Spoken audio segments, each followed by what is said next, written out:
one round. Let the oppressed rise, and let the rich mourn till the sundown. Enough with these chickens, about to make it hot, call it compound.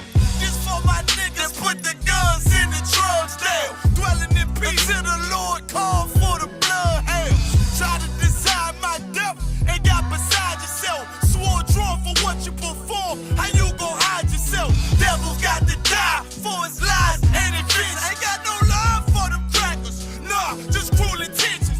And in my father's house is spinning mansions. I got plenty bitches, worthy of vengeance. This your death sentence. I'm talking to you. Slaughter, yeah, slaughter, yeah, slaughter, yeah, slaughter, yeah, slaughter, yeah, slaughter, yeah, slaughter. That they do not rise and fill the world with lies. Ain't die for your skin, you gon' die for your crime. That's why I'm talking to you. So warn for your life. Your life, try to destroy my people. You gotta pay the price, nigga. You gotta hear, let them hear. Till the devils that the end is near. Slaughter, yeah, slaughter, yeah.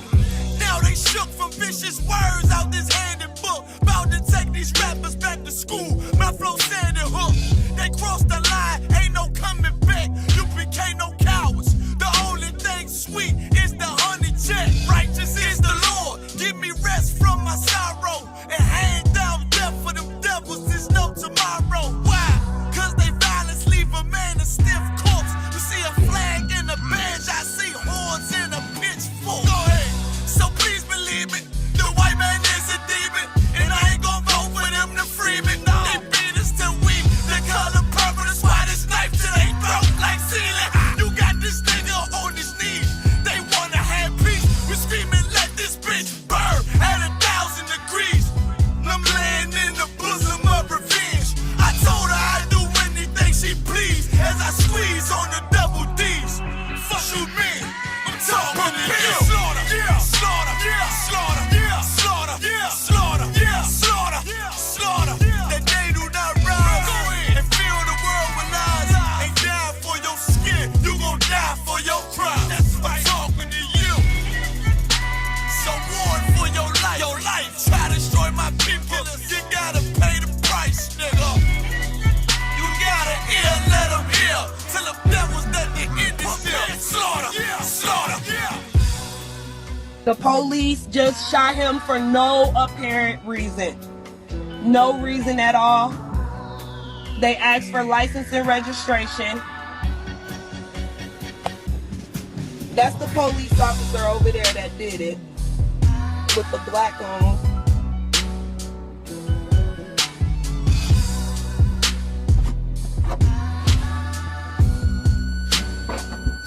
I can't really do shit because they got me handcuffed. I can't believe they just did this. I'm fucking back! Ah! It's okay, I'm not here with you.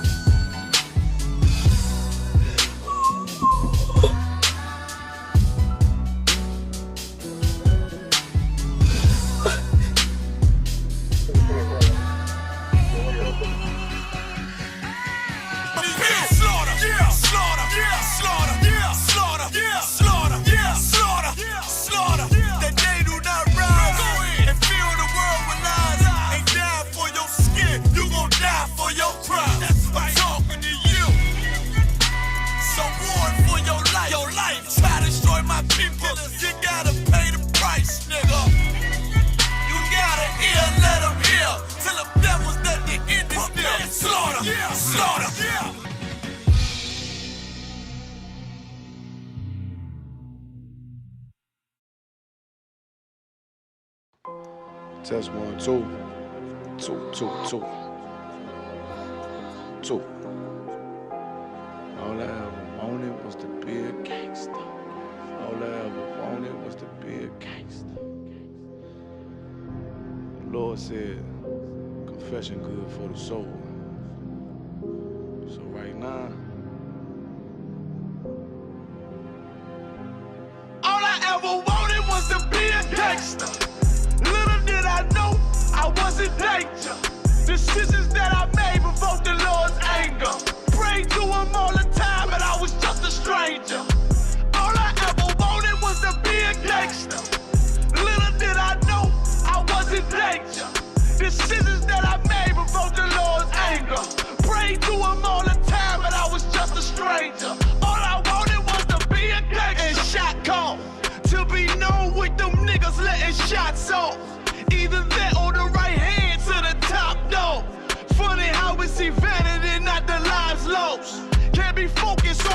that's hopeless, out there pumping, not knowing the Lord will kill you for that hocus pocus. Used to roll with niggas that cook dope with weaponry. Same ones claim they love you, I had your life in jeopardy. And I know my mother wants success for me, but that G should take a girl straight to ecstasy. Remember running with bruh, even though we did the wrong thing. My life would've been a lot different if I fell up under Rob's wing. Was too sincere for a wicked game. Shame the Lord's name, now we afflicted with pain. All I ever wanted was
Shalom, Israel. If you in class, shalom. Yahweh Bahashem Yahushua Barak Thumb. Yahweh Shemar Alatah Bahashem Yahushua to the sisters.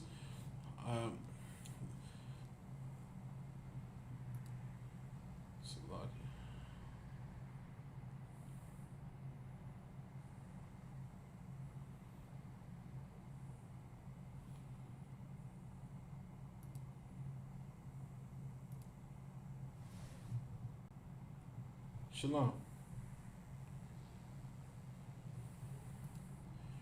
This is the Israelite School of Universal Practical Knowledge. Started out of 1 West 125th Street out of Harlem, New York, underneath Commander General Yohanan. We are not affiliated or associated with any other Israelite group. Tonight's class, man, we're going to go into something so heavy tonight, man. A heavy topic and what's been going on around the world, man. Something that's been going on for years, man, for, since we came over here and stepped foot in this place. It's been a problem that's been going on with America, man. And that problem is mass incarceration, man. Mass incarceration of blacks, Hispanics, and Native Indian men. You know what I mean? Like, the rate of our men being locked up for charges that, that we are innocent of not doing, We've been having a lot of our men and women being incarcerated for charges that had nothing to do with us, man. A lot of black, Latino, and Native Indian men are incarcerated right now for things that they did not do, for crimes that they never committed, man. Our jail is full to capacity right now as we speak, man. Right now as we speak, the jail cell is full of blacks, Hispanics, and Native Indian men who are innocent on charges that had nothing to do with them, man.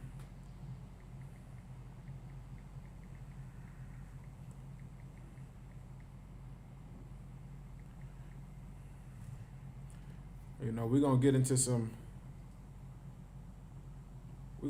some things, man. We're gonna show y'all some stories on some people, man, who were locked up on charges for something that they didn't even commit, man.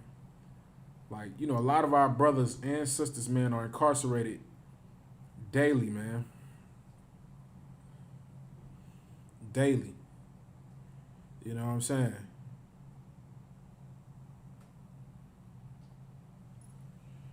Charges that they didn't even commit.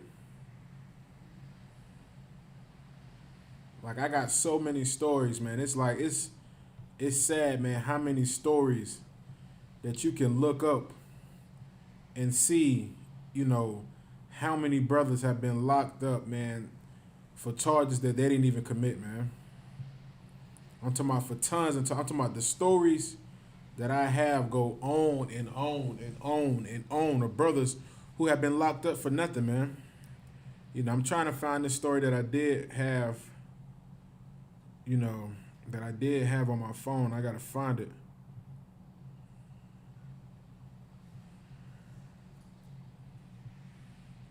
I just had it on my phone, man, but you know, this is a sad thing, man, to continue to see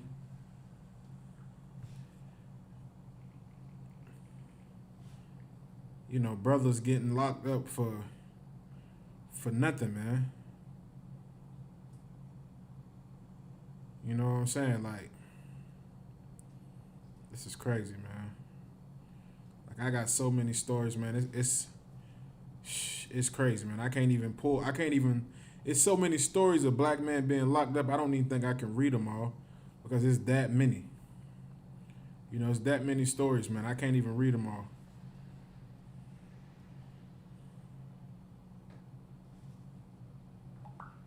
Let me see, can I get this story for you, man?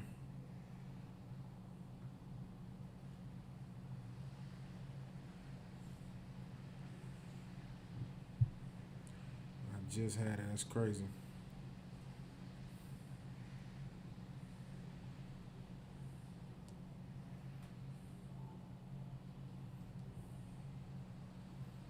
That's crazy. They must have deleted it off my Facebook, man.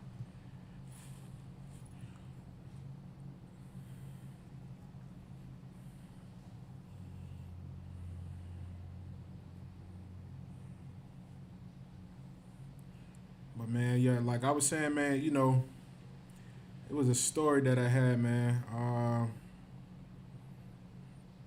just had it, man. That's crazy.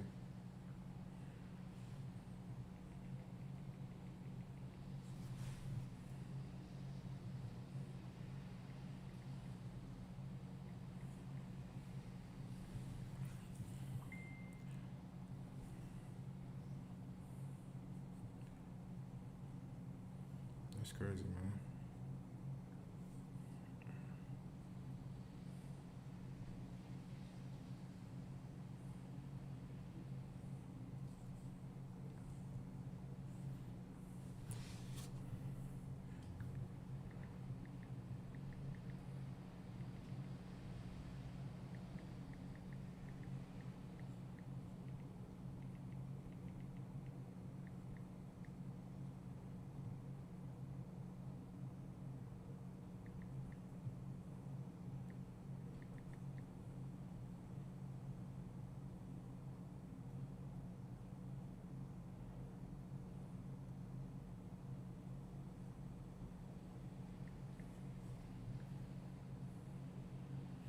This story just hit the news too, man. That's the worst thing about it, man.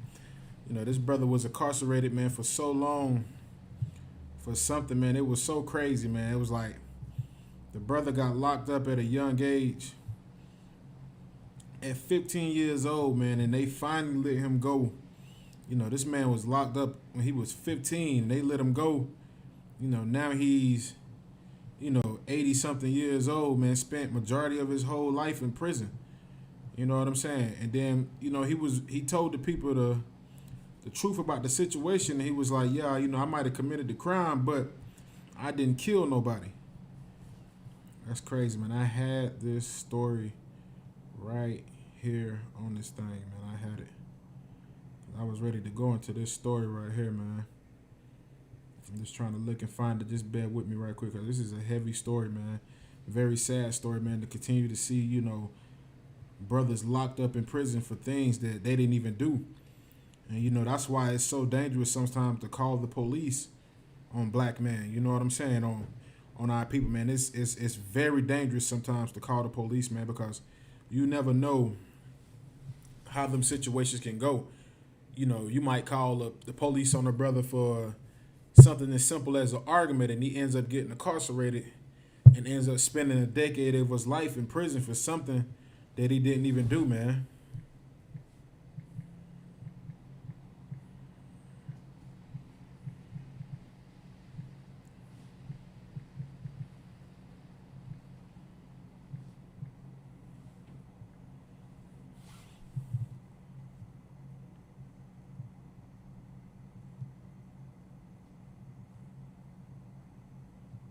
me see, can I find it, man?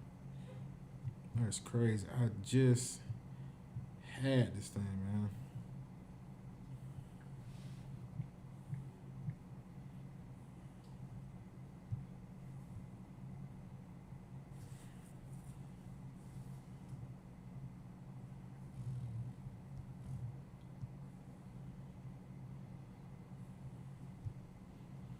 But I'm gonna pull some stories from y'all. I'm gonna show y'all some stories of how ruthless and horrible this bastard is that we call the oppressor, man. Falsely continue to lock up our people for nothing, man, for charges that we don't even commit. Like, do you understand how many Black, Latino, or Native American men are in prison right now for crimes that they didn't even commit? You know, for crimes that they didn't even do. Like, look at Emmett Till. Emmett Till is a perfect example of how these devils treat us in America, man. Emmett Till was murdered and killed for a charge for something he didn't even do, man. They say he tried to whistle at a white girl, and these devils murdered him and killed him. And the ones that murdered him and killed him, man, got away with no type of charges on them at all, man. You know, we don't understand. A lot of people in the world don't understand how dangerous it is, man, when you call the police on Black, Latino, or Native American men. You know, you and a sister might be arguing about a situation, and she gets mad and she calls the police on you. Like, brothers can get murdered and killed or get locked up for nothing, man. Get incarcerated on something that they didn't even do. Just, they make up false charges and throw us in prison, man. So many brothers. I'm going to bring out maybe 4 or 5 stories, man, and show you some statistics on how many of our people are locked up falsely and how many brothers are let free. You know, and then how they do it, man. All right, man, I'm going to read another. This is a story right here, man. This is from like 2 years ago, but the story that I had, I can't believe it's not even on my, like, I still can't believe I don't even have it. That was a heavy story I wanted to bring out, man. Like, I want to find it so bad because I just had the story, man. You know what I'm saying? Just had the story. I'm trying to find it. I want to find it because it's very heavy, man. When I read it, man, it was horrible, man. It was very horrible to hear how they done this brother and to finally let him free after all of these years, man. After all of these years, they finally decided to, you know, let him free and let him go explore his life, you know, after all these years. Like, you know, this man is 80 years old, man, you know, 80 years old, and it's like, what else does he have to live for? Like the brother even said, he said, I'm free, but he was like, you know, what do I have to live for? He was like, I'm old, you know, I don't know anybody, you know, everything has changed, and he was just like, I don't know what to do. And he was trying to figure it out, and they was like, they finally let him go after all of these years, man. And I can't even believe that I do not have this story, man.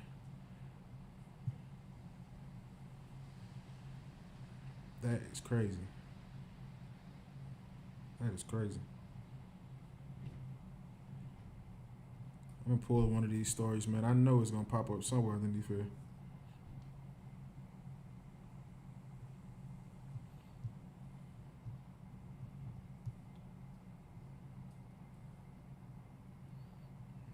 They must have took the story down or something. That's crazy. And I just had the story up here, man.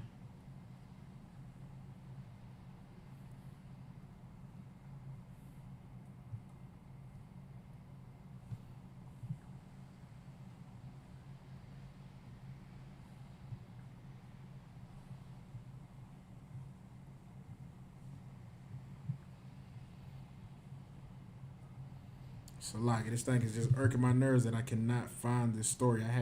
I had this story saved and everything. Like, that's the problem. That's crazy, man.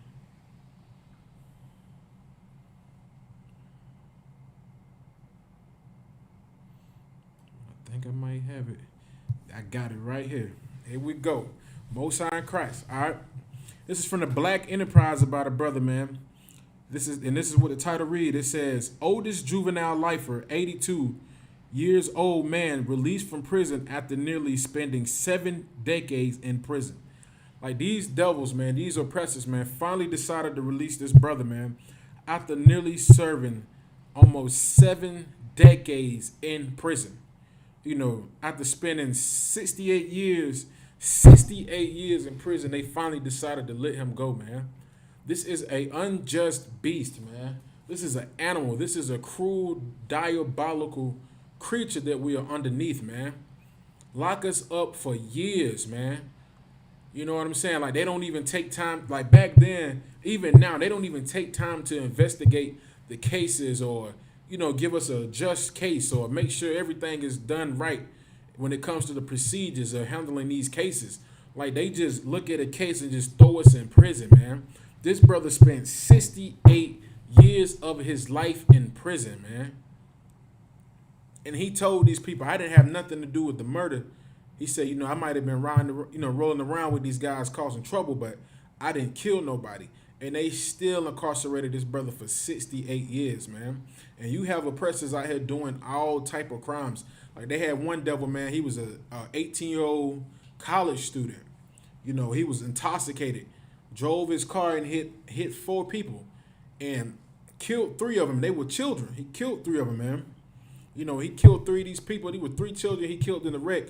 When he went to the courtroom and they wanted to go ahead and hit him with a sentence, the judge gave him probation and said they don't think he's fit to go to jail, man. They don't think he would last in prison. He's only a teenager. But yet they lock our people up, man, as teenagers. Lock us up and throw away the key, man. You 15, 16 years old, you in prison, and you spend your whole life growing up, man, in prison, man. Teenagers. So lucky.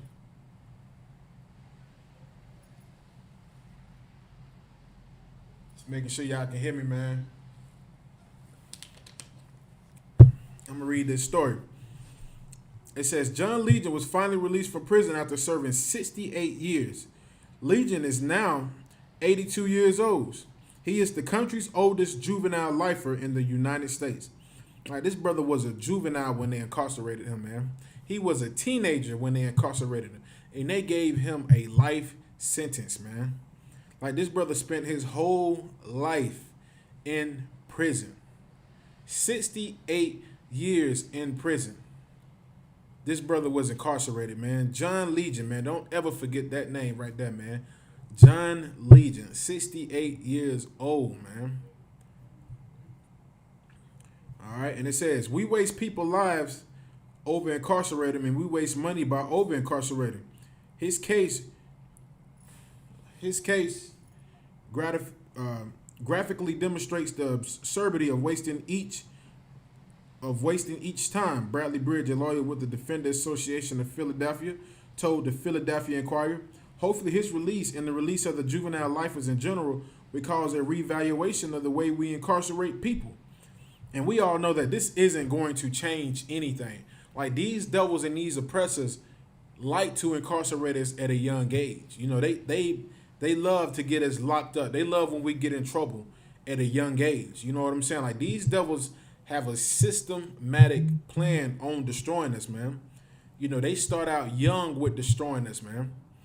You know what I'm saying? Like that's what they do. They start out while we're young and build it up until we get older, like with these prison programs. Salaki.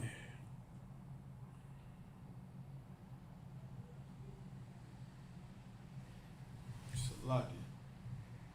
YouTube is not working.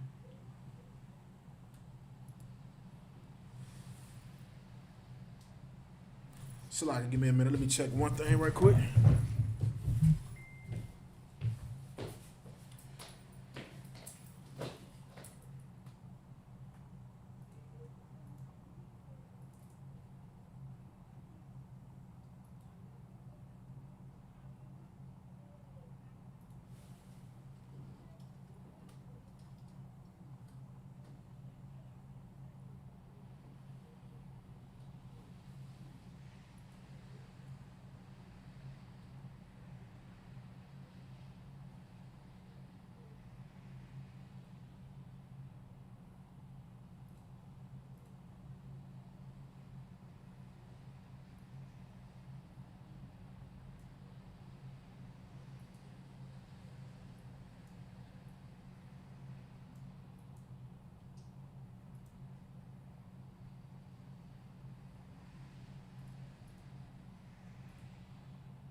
It's like we having a little technical difficulties now.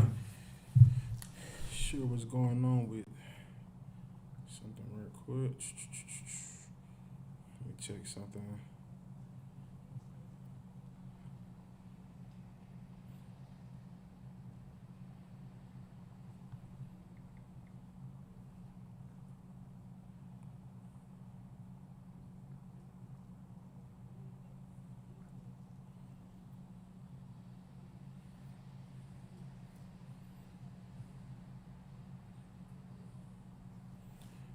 Sure what's going on with these things.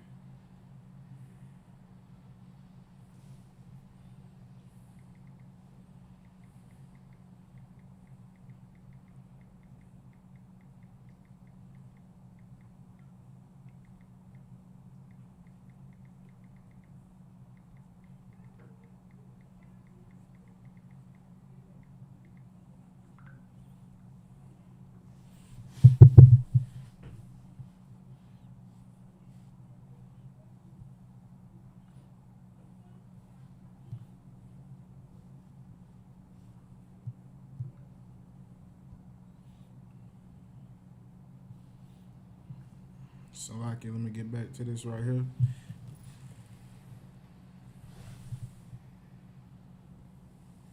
All right, so like I was saying, man, you know,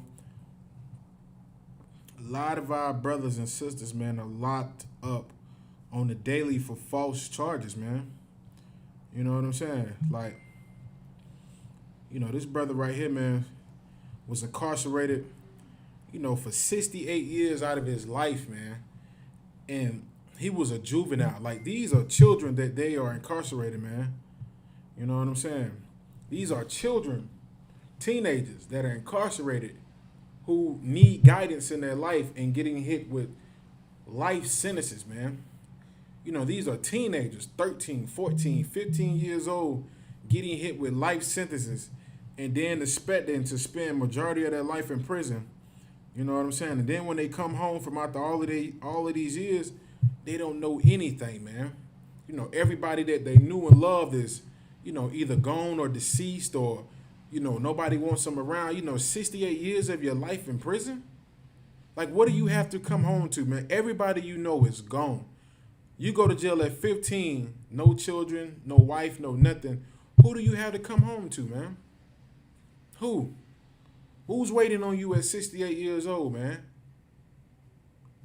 After 68 years of your life in prison, who's waiting on you, man? You don't have any grandchildren. You don't have any children. You don't have anybody. Everybody you ever loved is in prison, man. Just like that movie Life. That movie Life is a perfect example of how black and brown men get treated in America, man. You know what I'm saying? Like, that is how we get treated here in America, man. You think about how they did Claude and Ray, you know, inside of that, you think about how they did them inside of that,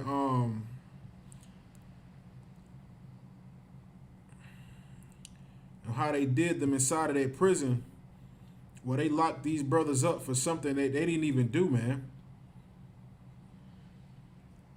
You know, lock these brothers up for nothing, man. These brothers did majority of their whole life inside of that prison, man. And then when they didn't even get released. Like, they had to fake their own deaths just for them to come home, man. You know, they had to fake their own deaths just to come home, man. You know, you think about that next time before you decide to call the police on the black women out here, man. Think about that before you decide to call the police on them, man. You know, in some situations you do have to, but if it's just a simple argument, you know, a disagreement about something, you know, oh, I don't agree with you on this, get the F out my house, and you decide to call the police on, think about, man, how many brothers have falsely been incarcerated and killed and murdered by these devils. You know, that's why it's so important for the ISUPK to be here, man. You know, we wouldn't wrongfully incarcerate anybody. You know, we wouldn't lock up anybody, man. You know what I'm saying? If it wasn't for a proper reason. You know, one thing about the nation of Israel, man, you know, we had ways on dealing with things. And, you know, if it's just a simple argument with a brother and sister on a disagreement, y'all should be able to handle that, man.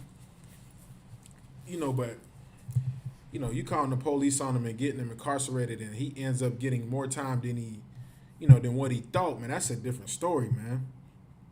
The list goes on how many black men have had drugs placed on them, and you find out years later that this was these police planted the drugs on brother. They always tell us when brothers be in the prison, they're like, man, I really didn't do it. Everybody's laughing at him and joking with him, like he talking about he didn't do it. He didn't do it.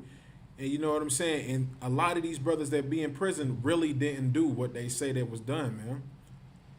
Rape allegations, murder allegations, robberies, tons of cases. And matter of fact, a fake Israelite group's leader, man, he falsely accused some brothers and got them locked up, man. Got 2 brothers locked up, man. The leader of that Purple Cats, man. Got 2 brothers falsely accused of a charge and got them locked up. And nobody wants to talk about that amongst their group, man. Nobody wants to talk about that. How this brother falsely got these 2 brothers locked up and incarcerated. And we got brothers spending 68 years in their life in prison, just to come home to nothing. How can you follow a man who gets your people falsely accused on charges and act as if he's a great leader? What's good about that? How dare you try to lead the people and you have falsely incarcerated brothers, man? You know what I'm saying? Like, how could you, man? Read this sentence. It says,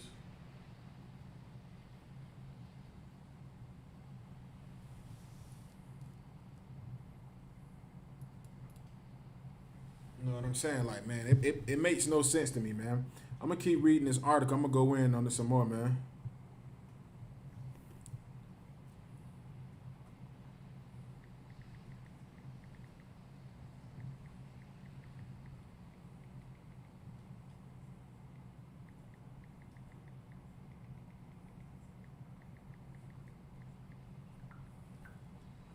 I'm going to keep reading this article for you. All right, it says Bradley has represented Legion since 2006. On Thursday morning, the lawyer picked up Legion from the State Correctional Institution, Phoenix and Montgomery County, to take him to his new home.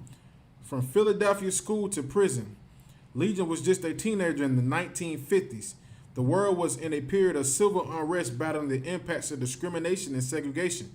There was also an influence of African Americans who moved from the South to the North. Legion, a young boy raised on a farm in Alabama, found himself in the Philadelphia school system in the early 50s at the age of 13. This was before the landmark Brown versus Board of Education in 1954, which officially declared racial segregation in public schools unconstitutional. Many of the black schools in Philadelphia and around the country experienced the impact of educational inequality. Because back then, a lot of our schools didn't have a lot of the books that these devils did. They weren't trying to give us as much, man. And you got to understand, this brother Legion, man, was coming from, I think it's Ligon. But this brother was coming from a farm in Alabama at the age of 13. All this brother knew how to do was just work.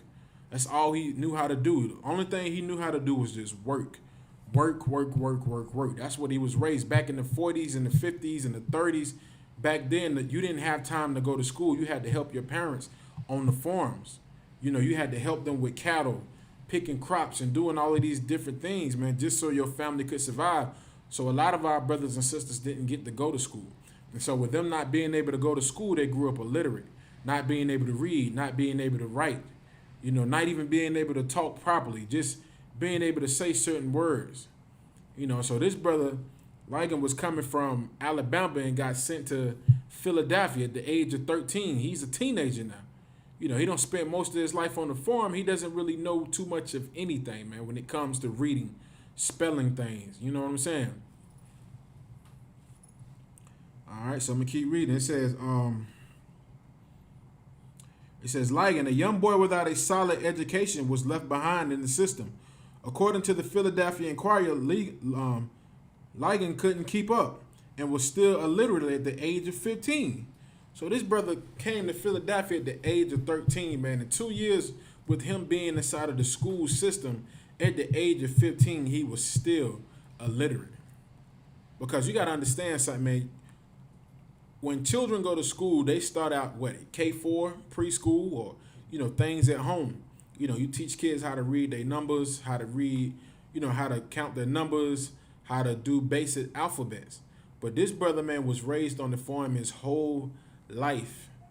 And by the time he was 13, he got put into school, and he couldn't keep up on the pace with the other students, man. Because one thing about the cities back then, a lot of the children back in the cities were taught a lot more. They had a lot more time to be able to, get a little more education. Not saying a lot, but just a little more. They was able to get the basis, a couple, little school books here and there, able to go to school, learn. But when you got places like Alabama, Mississippi, Georgia, South Carolina, these small places like that, man, where they don't try to they weren't giving our people, their education or those books, or allowing us in certain schools, it was hard. And, we at the point where it's a lot of farms down here in this area. A lot of brothers and sisters, man, were raised illiterate and couldn't even read. You know what I'm saying? Like man, a lot of my family members, like even with my grandfather, he got to a certain age where he started learning. But like even what he said, a lot of his family members back then couldn't read or write, man. They couldn't read and write. They couldn't even read certain things when it came to mail or stuff like that. You think about that, how hard it has to be for somebody to be out here in the world and not even being able to read a letter, not even being able to read a sign that tells you to go here.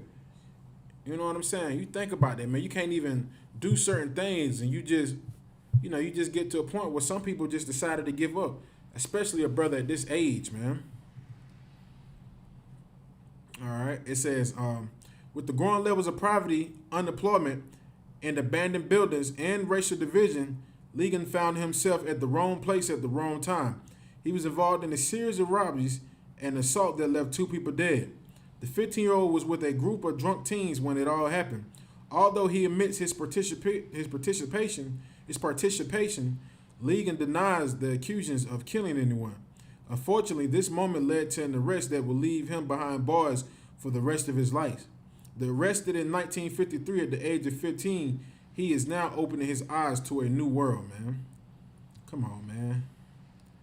This brother come on, man. This is horrible, man.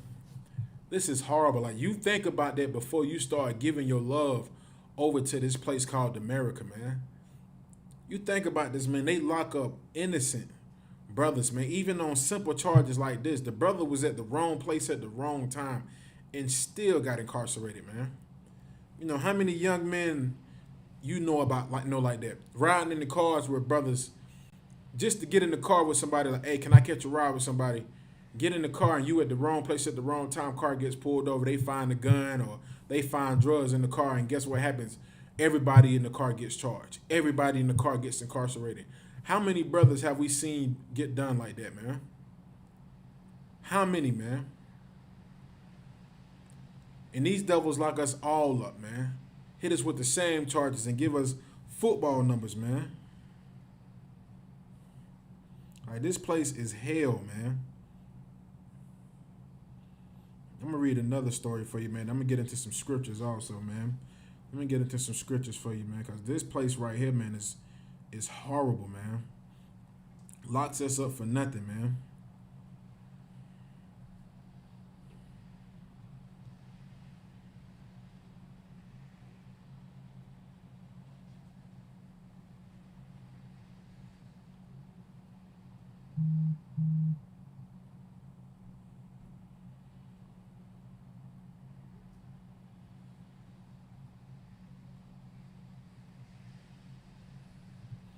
Let me get these scriptures for you, man. And I'm going to get some more information for y'all also, man. It's to give y'all some numbers on how many of our people get incarcerated on a daily basis, man.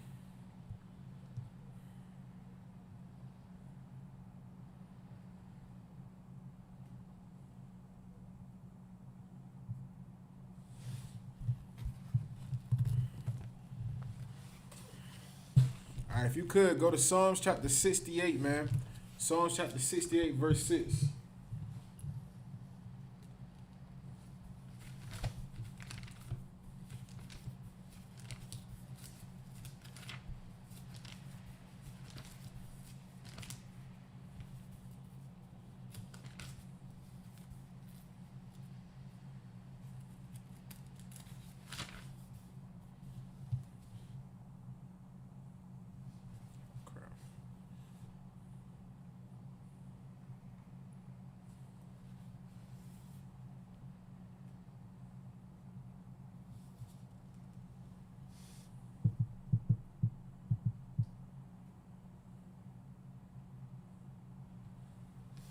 All right, this is the book of Psalms, chapter 68, verse 6, and it reads, "The Most High setteth the solitary in families. He bringeth out those which are bound with chains." You know what I'm saying? Like, the Most High is starting to get a lot of our people out of these prisons, man. A lot of our brothers have been bound with chains and incarcerated on charges, man, that are just horrific, man. You know what I'm saying? Charges that make no sense, man. You know what I'm saying? So many of our brothers and sisters incarcerated on charges falsely, man. Falsely. All right? If you could, go to this book of Psalms, chapter 69, verse 33 also. All right? The book of Psalms, chapter 69, verse 33. "For the Most High heareth the poor, and despiseth not his prisoners." You know what I'm saying? Because a lot of these brothers and sisters that are in prison are poor, man. Are poor. Have nothing, man. A lot of these brothers that are in prison for false charges are poor. That's why they're in prison. Because they don't have the money to fight these devils, man. They don't have the money to get the best lawyers to prove their innocence. You know, a lot of brothers that get falsely incarcerated have to spend 10 to 15 years in prison until some lawyer decides to take up the case, who reads the case and be like, "Hey, this is crappy. This doesn't seem right." Then they get the case, then they read up on it, then they find out that it's been a false imprisonment, man. You know what I'm saying? Like, these people that they are incarcerated are poor, man. Poor prisoners, man. That's why a lot of our people are in jail, because they are poor prisoners. No money to fight these devils back. No money to get a good lawyer. No money to make your bond. Do you know how many brothers are in jail right now, right? Sitting in jail right now. You know, brothers are in jail right now as we speak. In a county jail because they can't pay a bond. They family can't even come up with $1,000 to pay $1,000 bond. I have seen brothers, I've heard tons of stories of brothers who had to sit in prison, well, in the county jail, you know, until tax time, because their family couldn't come up with $2,500 to get them out on bond, $2,000 to get them out on bond. I've seen it, man.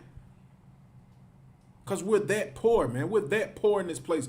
Brothers have had to sit in the county jail for 6 months until somebody in the family got tax money, because they can't come up with $1,500 or $2,000 or $2,500 to get them out of prison, man. To get them out of the county jail. That is absurd, man. That is absolutely horrible, man. To see brothers can't even get out of prison because the family can't even come up with $500, $1,000, $1,500. Like, these people oppress us on purpose, man. They incarcerate us on purpose. They do this on person. They get paid off mass incarceration, man. That's how they make their money. You know, we are in hell, man. Do you know how much hell there has to be knowing that, you know, you can't even get out of jail for $1,500? And I remember when I was in the world, when I was in the county jail over some crap I done back in the day, the prison guard even said he couldn't even believe for how much one brother was in there for. Older brother, man. In there for like some little petty charges. And they was telling him, like, yeah, they said they'll let you go, man. He said, and they asked him, they was like, how much does it cost to get you out, saying, man? And he was like, if my family could come up with $700, they could let me out.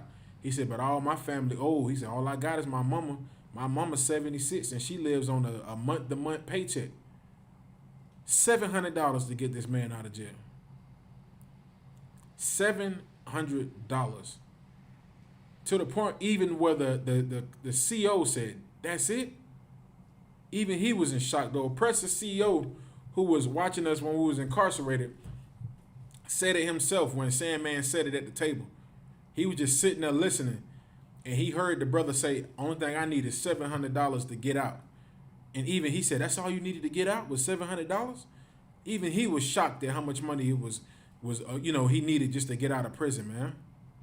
Like, we are underneath devils, man. We are oppressed in this place, man. Come on, man. Like, and then our people want to tell us we should love everybody and get along with everybody and hold hands. Why in the hell should we do that, man? These people are oppressing us on a day-to-day basis, man. What do you think all of these tickets about, man? They make these little laws for tickets here, tickets there, child support, all of these various things they make to destroy us, man. It's so they can incarcerate us, man. So they can make big money. Read that scripture again, man. It's the book of Psalms, chapter 69, verse 33. And it reads, it says, "For the Lord heareth the poor and despiseth not his prisoners." You know what I mean? The Most High knows we in prison, man. And he doesn't despise us, man. He know how these devils incarcerate us because we're poor, man. He sees this thing and he doesn't despise us like your Christian pastor does, man. Like your black politicians, you know what I'm saying? Like some politicians even here in Greenville who, like to make up things such as, put the guns down, young black people put the guns down. You telling us what we should do, but why you ain't talking to these oppressors, man? Why you ain't out here speaking to these oppressors like the guy Jack Logan down here in Greenville? He's always telling us to put the guns down, and he's awarding the cops and giving them awards on how much of a terrific job they're doing. How come you ain't telling these oppressors, what about all the brothers that are falsely incarcerated, man? What about programs that we can have inside of the black communities, man? Why you ain't talking to these black Christian pastors like John Gray, who owns a multi-million-dollar church down here in Greenville, South Carolina? Why you ain't trying to, link up with him and make up all type of ways? We don't try to sit down with these devils. These devils are not giving us anything. They don't want to give us anything. We on these streets daily trying to get our people out of these streets, giving out flyers, waking our people up, giving out food, prison programs. We have all type of programs built on helping our people up. You know what I'm saying? And we do this off the strength of no financial help from the government, man. But all you wicked politicians and all you Christian pastors out here who have the money, who are in the pockets of the politicians, you're right there with these people. You're right in their faces, and you're able to speak to them. How come you don't speak to them about the false imprisonment of black, brown, and Latin and Native Indian men? Why y'all don't speak to them? You got your head so far up his tail. The only thing you worried about is what he's about to eat next, man. And you got your brothers in prison starving, man, in horrible conditions, man, falsely accused, man. And that's why the Most High says he does not despise the poor, man. He does not despise the brothers that are in prison, the sisters that are in prison. He doesn't despise us like these wicked so-called black politicians and these so-called black preachers, man. They despise the poor, man. They despise the prisoners, man. That's why Commander General Yohana, man, we have to give him a hand, man, because the work that he's sending us out here to do, man, is very important for us to do it, man. It's very important for us to get out here and get in these streets and wake our people up, man. You know what I'm saying? Like, it's amazing how many of us, I got a little phrase, like I like to say, man, I'm not in the streets, but I'm in the streets. You know what I'm saying? I like this, some of the brothers, we like to say that, like, we not in the streets, but we in the streets. Because we ain't in the streets doing what we used to do, but we are in these streets trying to get our people off of these drugs and get them out the prison, man. Something your Christian pastor is afraid to do. Afraid to go inside of these prisons, man, and speak to these brothers, man. Afraid to go in these street corners and speak about the injustice that is done to black, browns, and Native Indian people, man.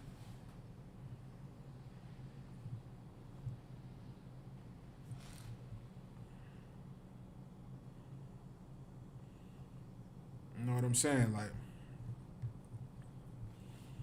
all right, I'm gonna get some more scriptures, man. Read that again, because that's a heavy scripture, man. All right, this is the book of Psalms, chapter 69, verse 33. "For the Lord heareth the poor and despise not his prisoners," man. The Most High hears the poor, man. And he don't despise his prisoner, man. He hears these poor mothers praying to the Most High to let their children free, man. To get their sons and daughters out of prison, man. Like, this is a heavy topic, man. It makes me sad to speak about it sometimes because, man, I've seen so many mothers crying to get their sons out of prison, man. Even myself, man. I'm pretty sure all of us can relate, man. seeing mothers crying to get their children out of prison, seeing fathers, and fathers and families doing everything that they can to get their children out of prison, man. You know what I'm saying? This place has destroyed us for years, man. Destroyed us for years, man. And then for our people to have the audacity to join and be a part of this empire when they set on destroying us day by day, man. Day by day, man, locking our people up, man. Just like this brother Joe Legion, man, locked up for 68 years of his life, man. Think about the hell that this brother had to endure, man. 68 years of his life in prison. Just to be released and now be poor. Don't even, come on, man. This man has lost everything, man. He has lost everything. And now they got there that they want to let him go. They have stole everything from this man. Man, I pray the Most High burns this place to hell, man. I pray he burns this place to hell. You know what I'm saying? I'm sick and tired of turning on the news or always reading some news article about some brother or some sister who's finally been released after serving 20 and 30 years in prison for being falsely accused of some charges, man. God damn this place, man. Let this place burn, man. Let this place catch fire, man. I could care less. I could care less about this place, man.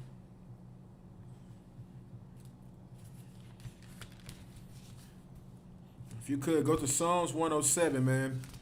107, chapter 107, verse 10, man.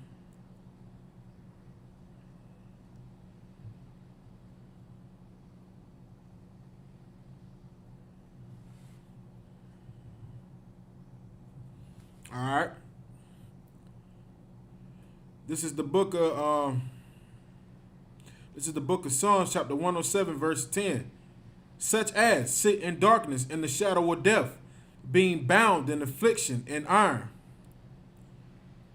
You know what I'm saying? Like a lot of our brothers right now, man, they sit in darkness in the shadow of death, man. A lot of our brothers and sisters just sitting in prison in the shadow of death, man. You know what I'm saying? Just sitting in there, man. Just waiting to get out, man, and being bound in affliction and iron, man. It's affliction being locked up in these prisons, man. In iron. Your hands shackled together, your feet shackled together. And you thinking about the affliction that you endured, man, for something you didn't even do, man. You know what I'm saying? Like you didn't even do some of the things that they say you did, man. And I skipped right over one of the verses, man. I'm gonna get some more articles in for y'all, man, to let y'all.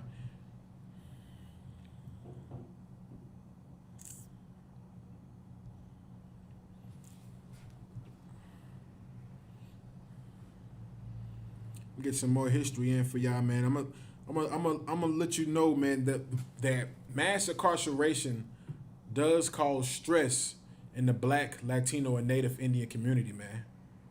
That mass incarceration does cause stress to the Black, Latino, and Native American community.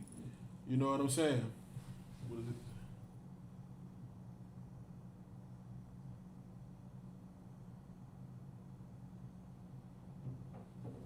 You know what I'm saying? Like, you think about it like this, man. Especially as a Black, Latino, and Native Indian man, we are stressed by mass incarceration because we have to think about, what if I get locked up for something that I didn't do? We think about that. I'm telling you, we think about that all the time. It lingers in the back of our mind all the time. We always think about, what if I get incarcerated for something that I didn't do? You know, what if I'm riding in the car with somebody and I get hit with a charge? What if a police officer decides to plant drugs on me? We think about that because we have seen time after time after time after time of our people being locked up and being convicted for charges that they didn't even do. And again, I'm going to stress this. This fake Israelite leader group, this fake Israelite group with their purple leader who locked up two brothers on false charges, man. And y'all brothers, man, still have the audacity to follow behind this, man. You shame the Most High, man. You shame the Most High and you shame your people, man. You know what I'm saying? And have the audacity to step on the streets as if you're doing the righteous will of the Most High. When your leader had brothers locked up falsely and had them spend time in prison and didn't even have the nerve and audacity to apologize to these brothers, man. You got some nerve, man. You are disgusting, man. We have black men and Latino and Native Indian men in prison on false charges all around the world. And your leader has the audacity to lock them up and not even apologize to these brothers? Not even to pull these brothers to the side and say, I'm sorry for what I did. I apologize, man. I was at a different point in time in my life. Didn't even apologize to these brothers, man. And it makes sense why you might turn on a video and you might see one of the people out of their group says, if you commit a crime, I'm snitching. Because they want you incarcerated. They hate us, man. They hate the brothers and sisters that are lost in these streets, man, who need help, who need guidance, who making the wrong decision and just need somebody to help them out, man. They hate us, man. What do you think we all came from? You think we all came from a silver spoon? No, we were in these streets, man, struggling in poverty, didn't have food, didn't have things to help us survive and strive in this place, man. And all we needed was just somebody to help us and show us the right path. But yet you brothers want to go out there and call the police on brothers, man. I'm snitching. I'm snitching. What? Man, listen, man. You shame your people, man. That's why every time I see a purple garment, I see shame, man. I see shame.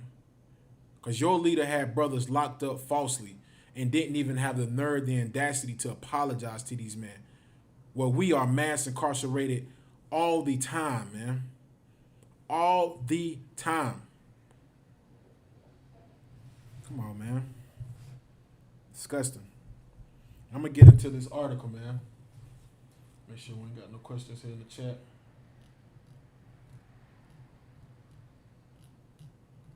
All right. I'm going to get into this article. The article reads at the top. It says, mass incarceration, stress, and black infant mortality.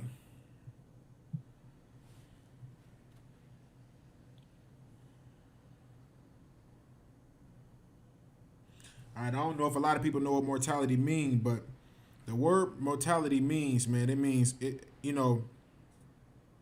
the death rate, man. It's the death rate of a people, in a certain group and a certain character, a certain group or a certain period of time, man. So this is about the black infant mortality. You know what I'm saying? This is an article that's going to go in on it, man. All right, and it reads, it says, infant mortality and mass incarceration are a major issue affecting the black community. But it's not all. This is just me speaking. But it's not just. This is not an article. What I'm about to say. This is a fact. Like, this is not only affecting the black community. It's like it. This is also affecting the Latino community and the Native Indian community as well. Like, they also have a high, infant mortality rate amongst them also, because that same stress that is upon us is also a part of them also. Because they make up the 12 lost tribes of Israel. We all suffer together. What's happened to Judah happens to the 10 tribes. It happens to blacks, Hispanics, and Native Indians. It happens all the way to the lost tribes of Israel. The same thing that's been done to us in America is also happening in Mexico. It's happening in El Salvador. It's happening in Brazil. It's happening in Haiti. It's happening in Jamaica. It's happening all around the world with God's chosen people. We all are going through the stress of mass incarceration. Some of the worst prisons are in where? Brazil, Mexico. You know what I'm saying? Like, in Mexico, they had a prison. I was watching the video. I was watching this documentary, man. They had a prison in Mexico, man, where brothers were in jail with their wives, man. Were in prison in Mexico and had made it to where their wives were in prison with them. You know what I'm saying? Like, come on, man. We're in prison with them. Like, they set it up to where they asked the people, could their wives come and live with them while they were in prison? Doing 30, 40 years off some crap charges, man. Come on, man. All of our people, all of the nation of Israel are suffering from this infant mortality, man. This stress that comes from being incarcerated. Your wife having to worry about, stressing because she doesn't know if you're going to make it home at night, if you're going to be alive, if you're going to be incarcerated. That's why we have the infant mortality is so high amongst our people, man. So we ain't got no questions. All right. I'm going to read this from the top again. It says, infant mortality and mass incarceration are a major issue affecting the black community. But while they are often thought of and dealt with on separate tracks, structural racism firmly connects these critical issues. Structural racism exposes black women to distant stressors, such as contact with the criminal justice system, the limitedly undermine their health and the health of their children. It says today, infants born to black mothers die at twice the rate as those born to white mothers. So they saying, man, today, infants born to black mothers, not just black mothers, but brown and Native Indian mothers, die at twice the rate as those born at white babies, man. Our children die at twice the higher rate than these Caucasian babies because of the stress, because of the things that we have to deal with when it comes to this structural racism. Sisters going to the hospital with these oppressors, and a lot of these sisters know that a lot of these doctors are racist. You don't think these sisters be thinking about that when they go into these prisons, man? You don't think this lingers on their mind when they're sitting in there about to give birth to this baby? They're thinking to themselves, I know this doctor hates me. I know he's a racist. I know these nurses don't like me. A sister's in there having children knowing that their man is incarcerated. How many we all know somebody out of our family, some woman out of our family who has had a child and a child of her father is incarcerated during the time of her child's birth.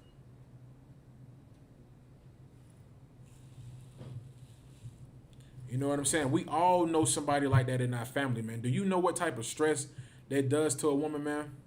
Knowing that she has to be alone without the father of her child there with her when she gives birth to that baby.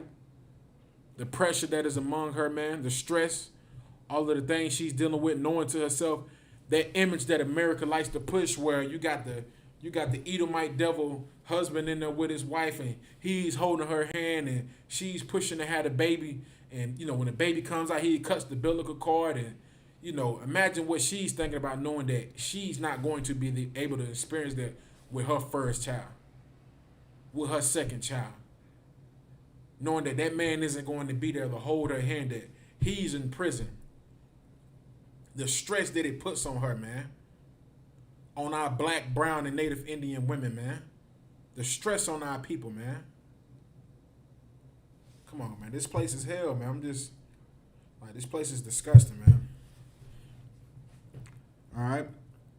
It says, this horrific disparity cannot be fully explained by differences in income, education, or even healthcare.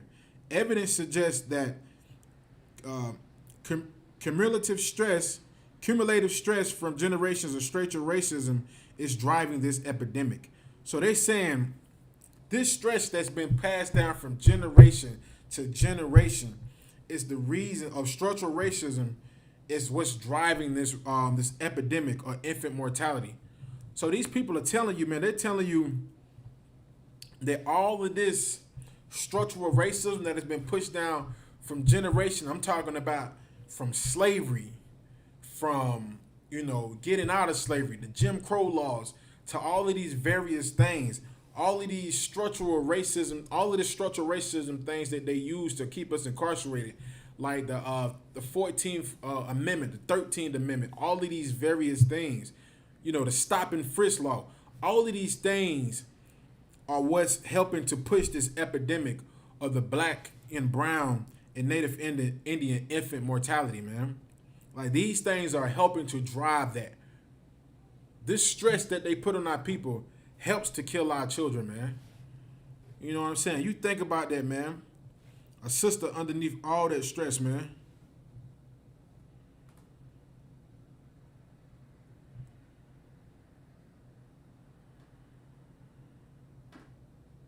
Good night.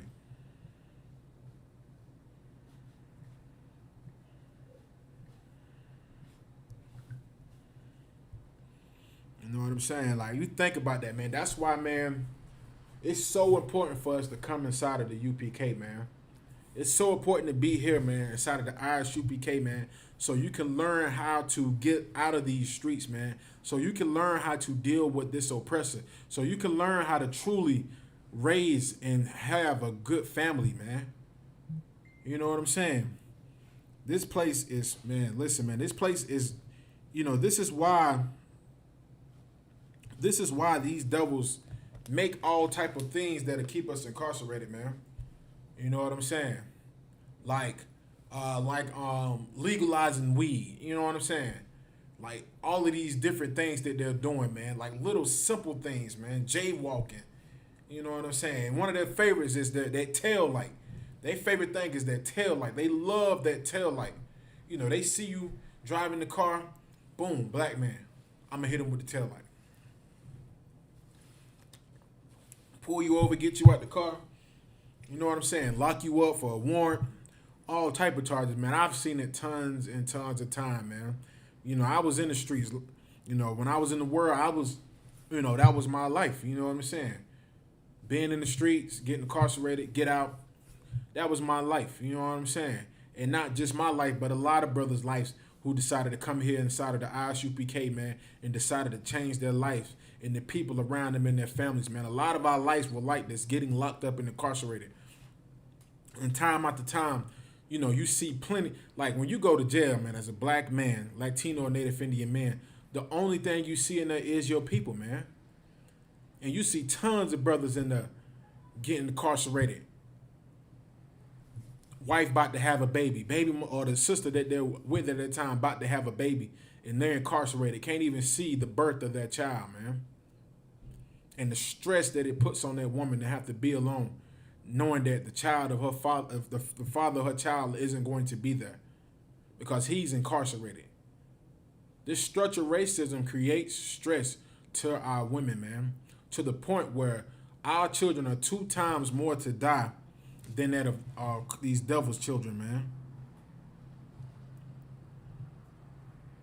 All right, I'm going to keep reading. It says, to combat this persistent problem, lawmakers must attack structural racism in all of its forms, including mass incarceration.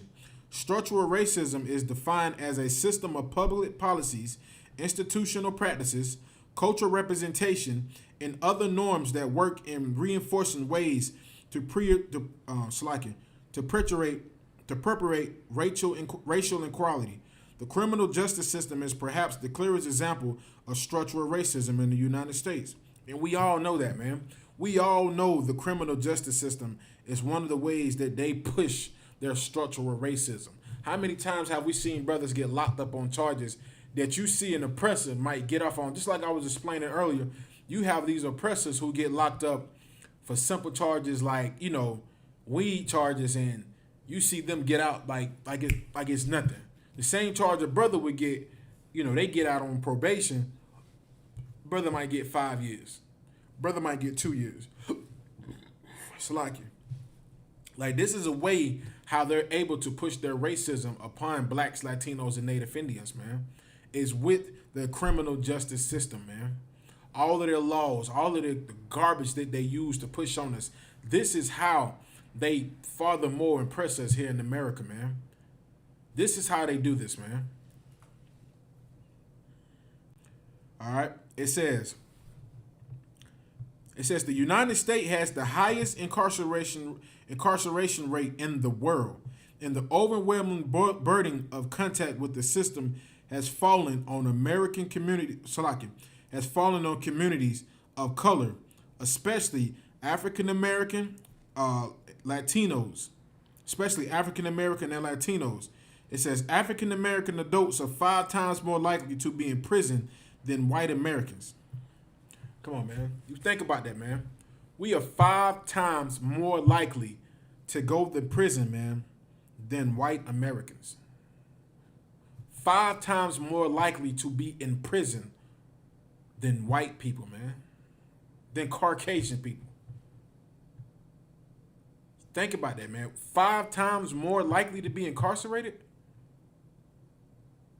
Come on, man. Like, and nobody has a problem with this. Everybody went out and voted for Joe Biden, as if Joe Biden is really trying to change the racial judicial system that targets blacks, Hispanics, and Native Indians. Y'all went out there and voted and cheered in the streets when Kamala Harris and Joe Biden both have had black men locked up on false charges. Kamala Harris got put on blast by a sister when they was trying to do a debate. The sister said Kamala Harris locked up black men in California and knew they were wrongfully convicted and laughed about it when they told her about the situation.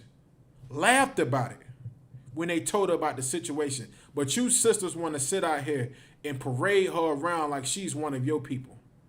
You want to parade Kamala Harris around like she's one of your people when she has helped incarcerate more black men in California than anybody ever has, man. On false charges. On false charges. Her and Joe Biden both, man. But y'all went out and voted for him and cheered it on as if we had finally won something. You voted for a woman who believes in the mass incarceration of your black man, your brown man, your Native Indian man. That's what you went and voted for, and that's what you're celebrating. Because she does not give a damn about your men. And guess who else are your men? Those young boys that you raising in the house, those young soldiers, your young children, your young boys who in the house who 5, 6 years old. Kamala Harris is targeting them also, man. She's targeting them also. She wants their head also. She wants them in prison. She wants to get rich off the... Don't be surprised when they start making different laws, man. Don't be surprised when you start seeing laws come out where you be like, damn, why they gonna push a law like that? Why would they do something like that when they know that's gonna target us? Don't be surprised.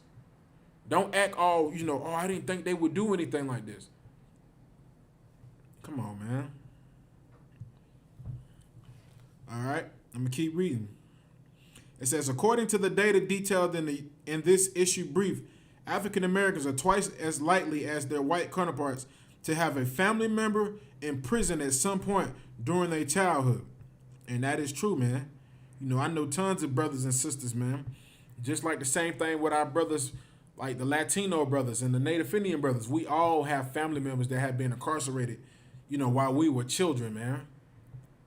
Big brothers, uncles, cousins, aunts and uncles locked up and incarcerated while we're children, man. Mothers and fathers incarcerated while we're children. All right. It says, with overall incarceration rates more than 500% higher than they were 40 years ago. Good night, man. Good night. I'm going to read that again for you, man. It says, with overall incarceration rates more than 500% higher than they were 40 years ago. 500% times more higher? The incarceration rate is 500% more higher than back then. That is outrageous. 500%?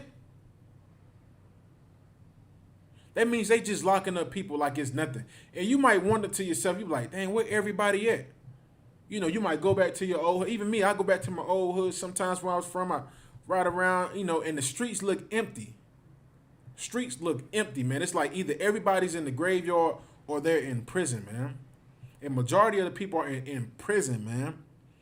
They said, man, the incarceration rates are more than 500% higher than they were 40 years ago. 500% times more high? Are you kidding me? Man, that's crazy, man. That means they just locking up people like it is nothing, man. Like this is just a sport for them. I'm going to lock him up. I'm going to lock them up. I'm going to lock this person up. And they wonder why, they wonder why the mortality rate, man, amongst our people are so high, man. You think about the stress, man. You see so many sisters, man, our Black, Latino, and Native Indian sisters, man, who are stressing during their pregnancies, man. Stressing, man. I'm talking about crying, stressing. You know, and one of the things that they always, man, I don't heard so many sisters say this, man. They always say, I'm afraid to bring a child into this world. Like, these devils don't understand. Do you know how horrific that is to have to hear a sister say that? I'm afraid to bring a child into this world. What children are supposed to be a gift from the Most High. Children are supposed to be a blessing. Children are supposed to be something that's celebrated, man. You have sisters saying to themselves or saying to family members, I am afraid to bring a child into this world, man. She's stressed before she even has the baby, man. Before she's even give birth to the baby, that sister is already stressed, man. Already stressed. She's stressed over the fact of even bringing the child into this world, man. And you tell us that we should, you know, and these Christian leaders tell us we should all get along and just join hands and, you know, we should just let bygones be bygones. When our sisters are 2 times more likely to lose their child than that of their white counterpart.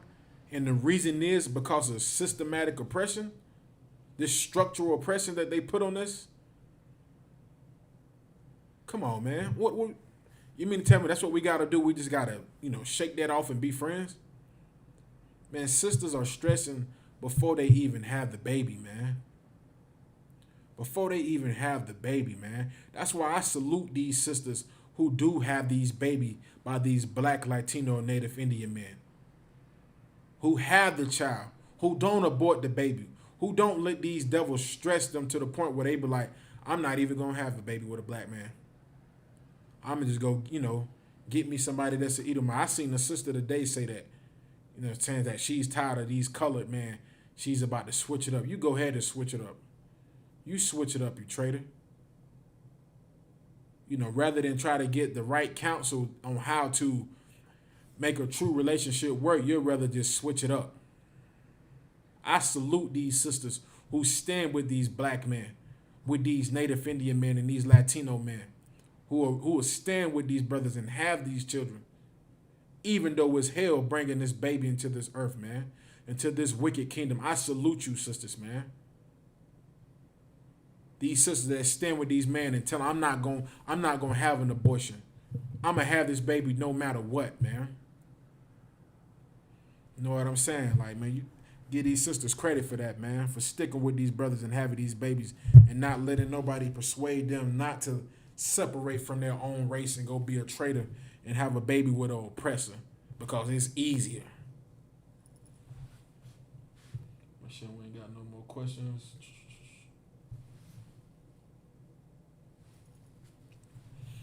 All right, I'm gonna keep reading. It says black millennials and post-millennials are at a greater risk of contact with the system than any previous generation. In fact, a new CAP analysis finds that 1 in 4 black millennials had an incarcerated loved one before they even turned 18. And a millennial is somebody like between the age of about 18 and maybe 30. You know, they call us the millennials, the younger generation. You know, but they're saying that 1 in 4 black millennials had an incarcerated loved one before they even turned 18. That is true. That is very true. I'm pretty sure the list could go on and on how many black, Latino, or Native Indians have had family members that were incarcerated before they turned 18, man. Come on, man. That is structural racism, man, at its finest. I'm going to keep reading. It says, for those born in the early 1990s, the rate is almost 1 in 3. It says mass incarceration has long-term physiological effects that contribute to a range of health issues, including mental health disorders, diabetes, asthma, hypertension, HIV, hepatitis C. Come on, man. I'm not making this up, man. These people are saying mass incarcerations has had a long-term physiological effect that can contribute to a long man, boy. Man, Lord be with us, man. Lord be with the children of Israel, man. Lord be with us, man. They said mass incarceration can contribute to a range of health issues. Listen to me good when I read the list of health issues that are related due to mass incarceration, man. Listen to this, man. It says mental health disorders, diabetes, asthma, hypertension, HIV, and hepatitis C. All of these various things that I have just listed is because of mass incarceration, man. It's because of mass incarceration, man. Boy, listen. I'm trying my best not to curse because this angers me, man. Like, this list of things that I have just listed has destroyed the Black, Latino, and Native Indian community, man. Has destroyed us, man.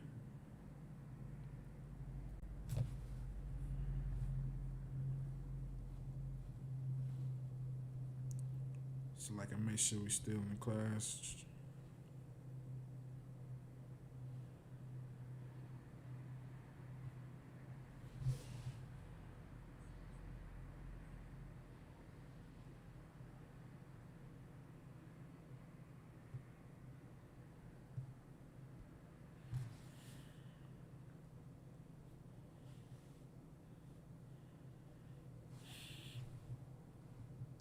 I saw y'all, I see that, man. You said it's ridiculous in the state of South Carolina, the oppressors uphold hands of one. It's the hands of regardless of what the next individual intent. That is true.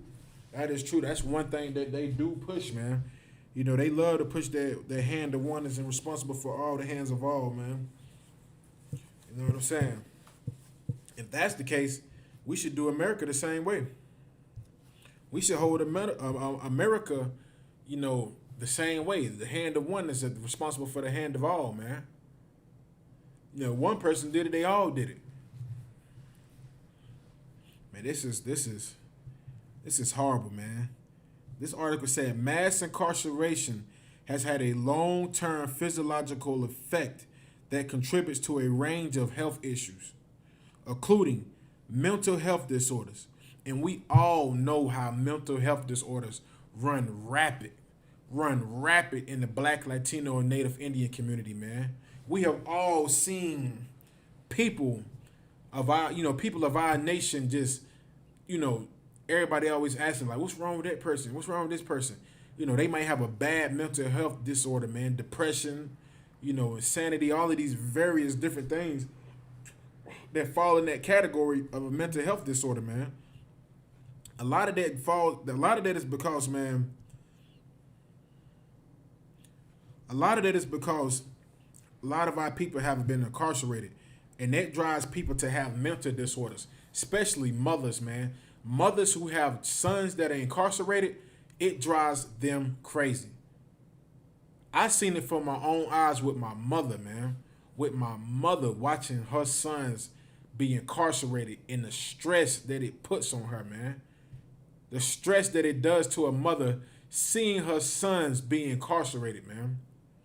Time after time after time after time, watching her sons go to jail and the stress that it puts on her.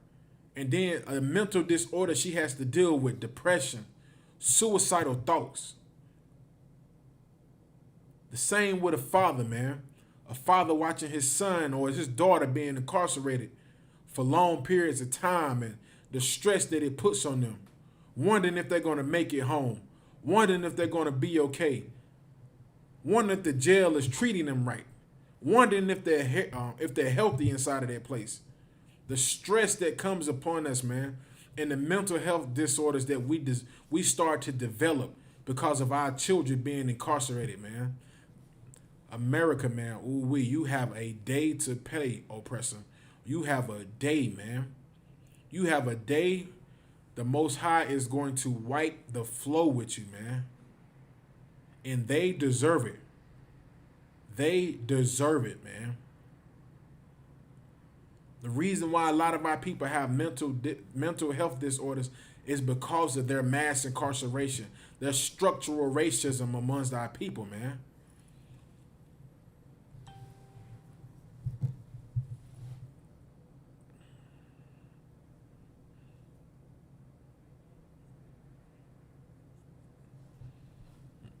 See what somebody said. Somebody said.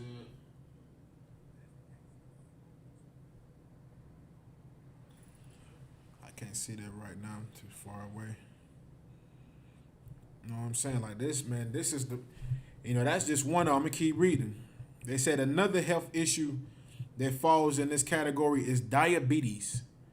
Diabetes is the mass incarceration is also responsible for diabetes, man.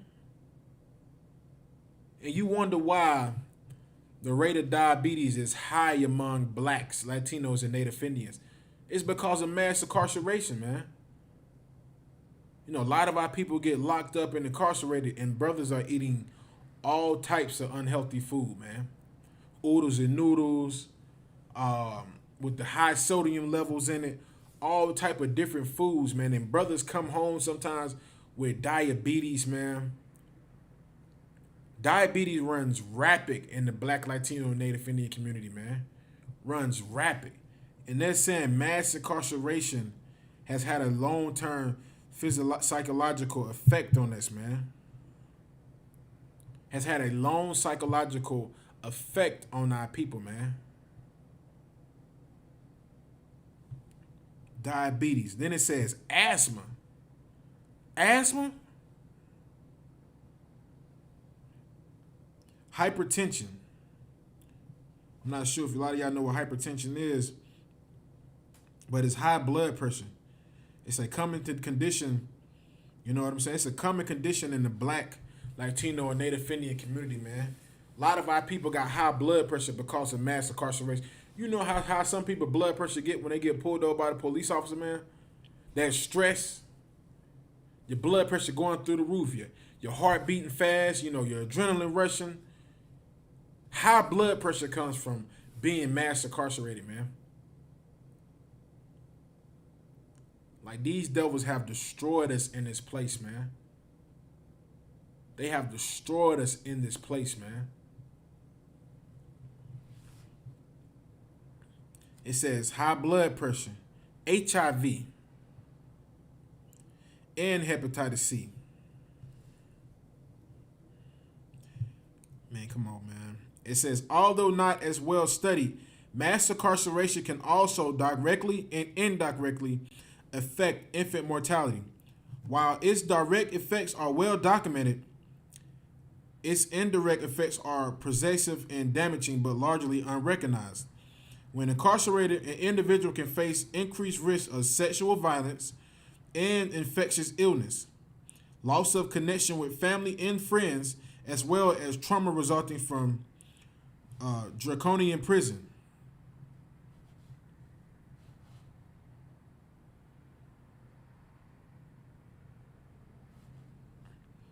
It says policies and practices from draconian prison policies and practices. Furthermore, the incarceration of a loved one or breadwinner can cause families and friends significant emotional stress, loss of income and property, and residential instability. These experiences put affected individuals at a higher risk of post-traumatic stress disorder, anxiety, and depression. Come on, man. We all know about that. We all know about having that family member who gets incarcerated, who's the breadwinner out of the family. Like, you might have a sister who might have a husband. This man might get incarcerated. He might get incarcerated for God knows what. We got a lot of brothers who might sell drugs. So, like, I'm trying to read some of these comments.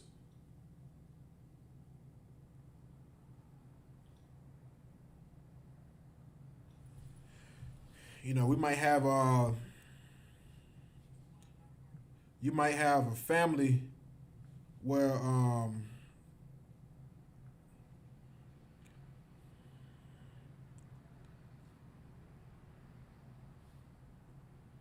God, the brother said, right, high blood pressure. You know what I'm saying? Like, you know what I'm saying? Like you have situations, for instance, where you might have, for instance, where you might have a brother who might have a family, and I've seen it tons of time where you might have a brother who might be on child support. Let's say you got a brother who's on child support for some of his children, right?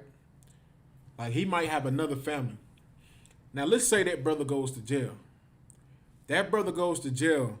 The family that he has now gets shooken up, man. Like they get shooken up bad because that man who was in that household, who was the number one breadwinner, he's incarcerated.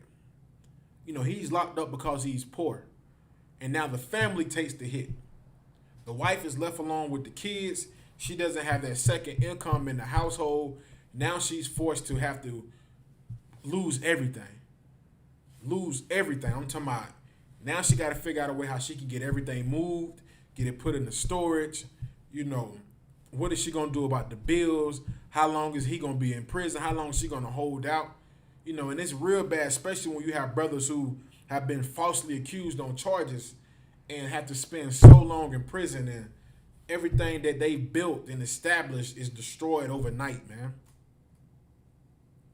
Brothers getting locked up, sisters getting locked up for crappy charges for nothing, man. Being falsely accused on things. Stupid things like a seatbelt ticket. Seatbelt tickets. Brothers getting locked up over seatbelt tickets, man. Like these people oppress us, man, and then make up all type of laws to keep us even farther more oppressed, man. And that stuff destroys our families and our household, man. Destroys our family and our households, man.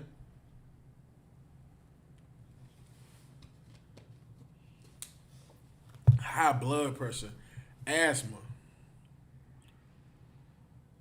Come on, man. Like, this place is hell, man. Like, you think hard and twice before you put all your love inside of America.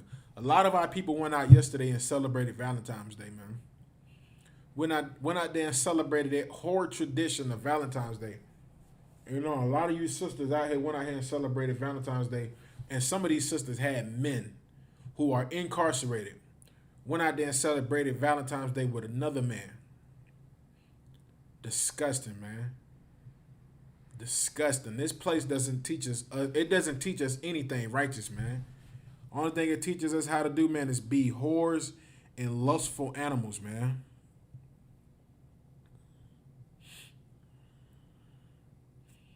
All right, I'm gonna get some more scriptures for y'all, man.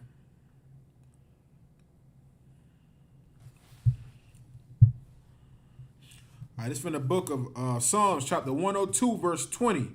The book of Psalms, chapter 102, verse 20. It reads, to hear the groaning,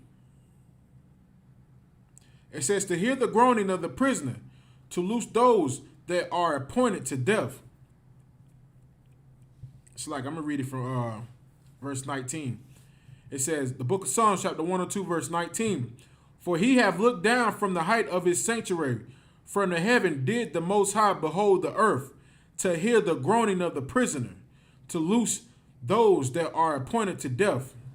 You know what I'm saying? Like the Most High has looked down, man. He's seen the groaning of the prisoners, man. The brothers in there crying, man. Just going through pain, missing their family and their kids, man. Looking at pictures of their children growing up while they're inside of jail, man. Can't even come home, man. You know what I'm saying? Just sitting in jail, wishing they could be, be home and be with their kids, man. Be with their children and their family and their wives, and just, be able to be back and be a man and not have to be in these chains, to be shackled up, to be taken away, man, and just be deprived of everything that makes you a man. Not even to be called your name, to be called the number when you were in prison. Put on a jumpsuit. Treated like some type of animal, and have to deal with this stress. Not only you stressing, but your family is stressing, your kids stressing, your children depressed, children missing their fathers, missing their mothers, sitting there with their head down, and you wonder why a lot of these children act out sometimes, man. You know, the children, especially the ones that don't have that family structure, where they might have a family member that's in prison. They might have a mother or father that's in jail doing time. And, you know, you always got people looking down on, I don't know why he's so bad or why she's so bad or why she's acting out the way they do. It's because they're suffering from PTSD, man. Because they're suffering from the stress, depression, man, from not having their loved one there with them, sitting in the class thinking about their mother or their father and how they miss them, man, how they wish they could just walk through the door and be there with them. Being at the school where, you know, you might win an award or something, and you walk up on the stage to get the award and you looking in the crowd, wishing that your family member could be there, your father could be it, right, sitting in the crowd, cheering you on, but he's incarcerated, man. The stress that it puts on a child, man.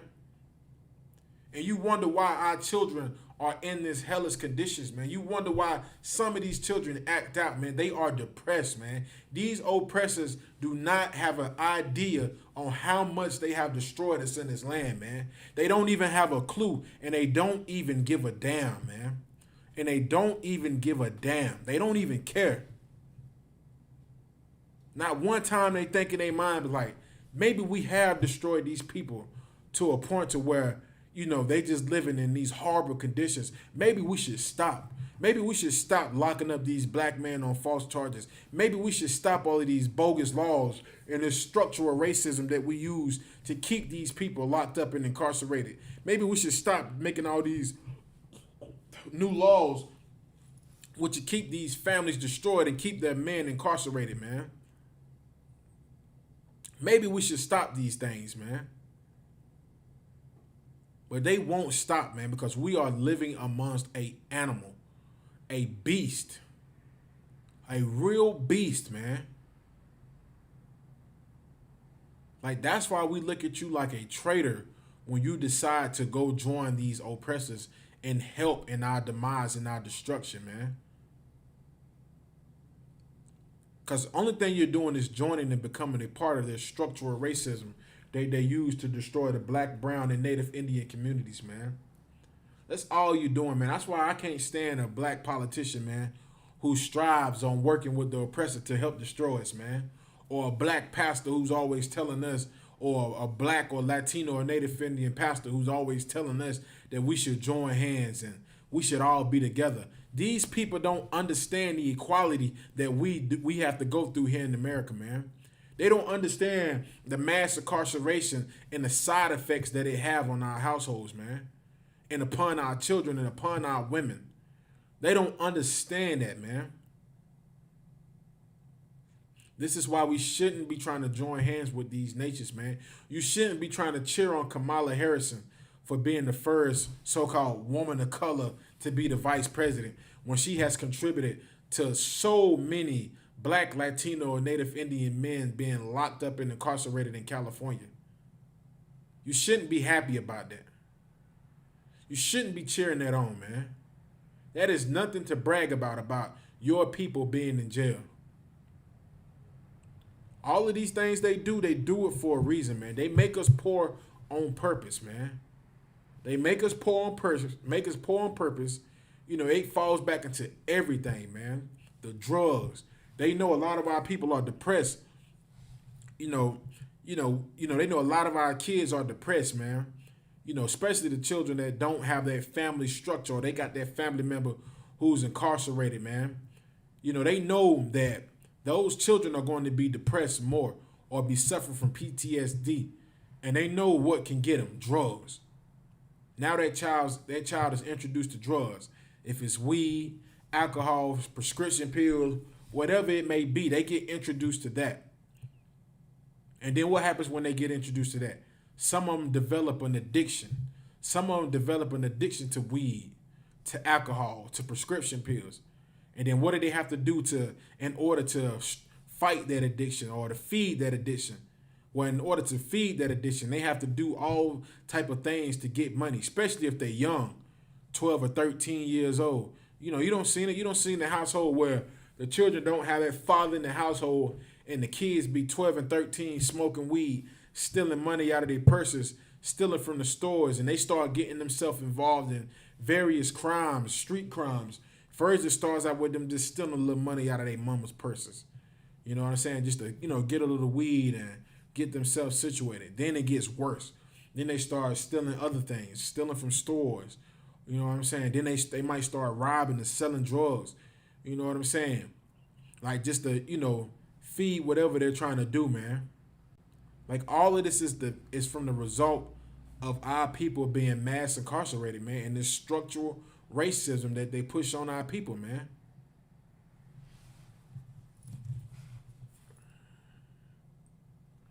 Let's see what we got in the comments, man.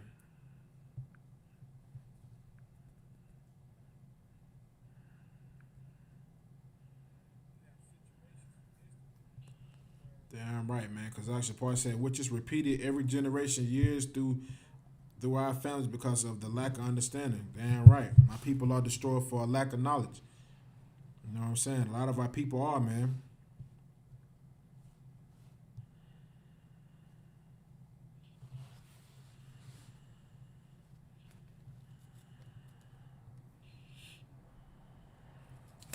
Let me get some more scriptures from you, man. I'm going to get another couple more scriptures for y'all, man, because I know it's getting close to that time.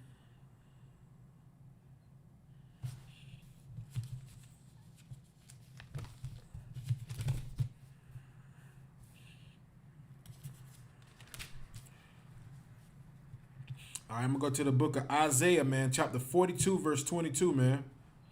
And it reads, it says, but this is a people robbed and spoiled. They are all of them snared in holes, and they are hid in prison houses. They are for a prey, and none delivereth, for a spoil, and none saith restore. That's our people, man.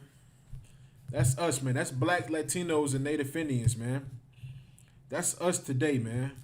We have been robbed and spoiled in this place, man. And we are thrown into holes, and we are hid in prison houses, man. That's how they do it. Throw us in holes, throw the dirt on you, bam, you're dead. If you're not dead in the ground, guess where else you're at? You're in the prison house, man. Like these devils have robbed us, man. Robbed us of everything. Our culture, our nationality, our language, our dignity. Everything that makes us who we are, they have robbed us from it, man. Our family structure, man. Our children, our mothers, our fathers, they have robbed us from everything, man. And they have spoiled us, man.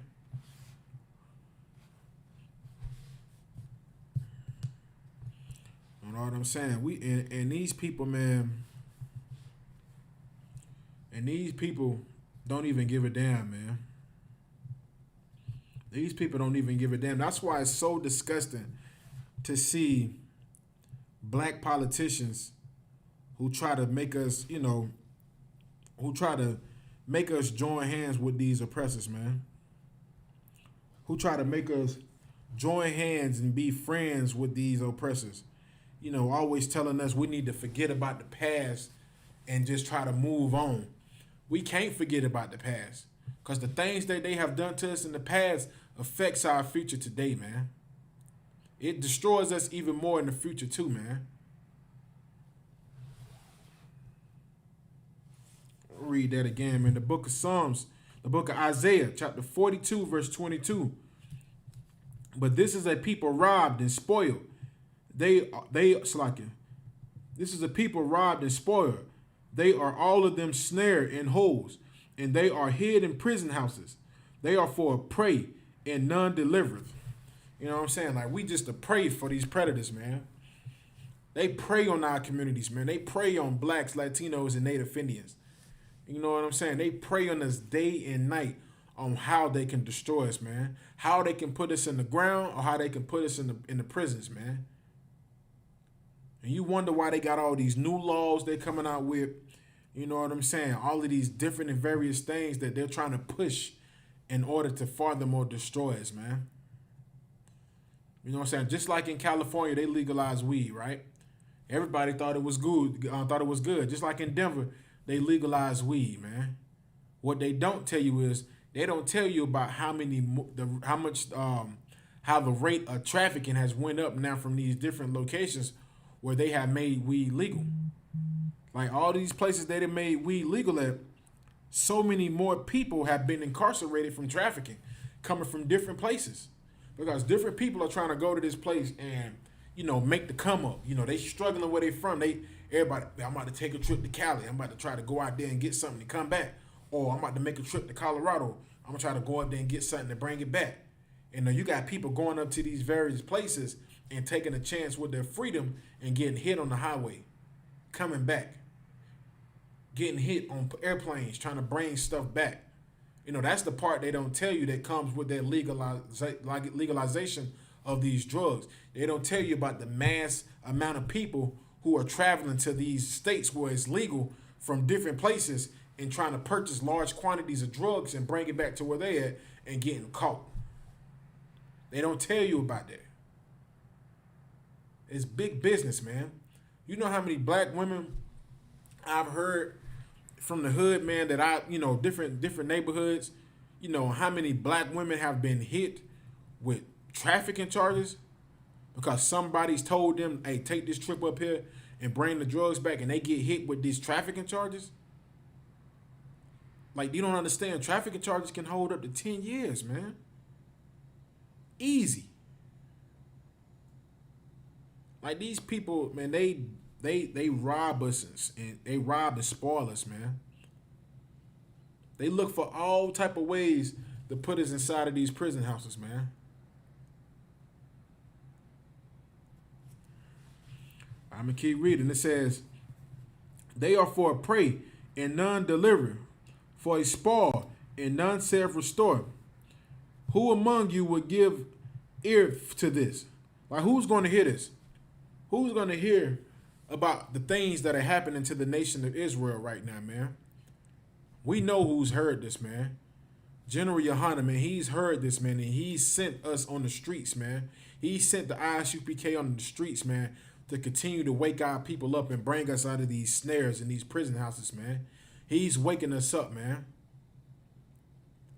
That's what he's done, man. He's told us what to do to get our people out of these conditions, man. And you wonder why we go hard on these streets like we do. Everybody already say, y'all need to be quiet, y'all crazy, y'all wrong for this and that. You know what I'm saying? We do this for a reason, man. It's to wake our people up so we don't have to continue to live through this hell, man. So we don't have to continue to be put into prison, man. So we don't have to have our sisters losing their children before they even have birth, man. The sister about to have a baby, she lose the baby because she's stressed out, man. That's why we're on these streets like we are, man. We ain't not there just to play around and lollygag. And I never forget, man, we was at camp in North Carolina, man. Those two sisters who came up against the camp, man, and stopped these oppressors from kissing the boots of the priest and prophet, man. Stopping them from kissing the boots of the brothers who really put the work in. They should have kissed them boots, them oppressors should have, man. After all the things that their people have done to us, man, and you have sisters coming up against us, that is truly disgusting, man. That is disgusting to be a black, Latino, or Native American man and to come against the priests and prophets of the Most High who are trying to wake our people up, man. Trying to get us out of these hellish conditions, man. Trying to let our people know this information about how these people have a structural system that is built and systematically, here in place to furthermore destroy us and deprive us of everything, man. You know what I'm saying? What time it is? Okay, I'm going to go ahead and finish up, man. And with that, I'm going to go ahead and finish this class up there.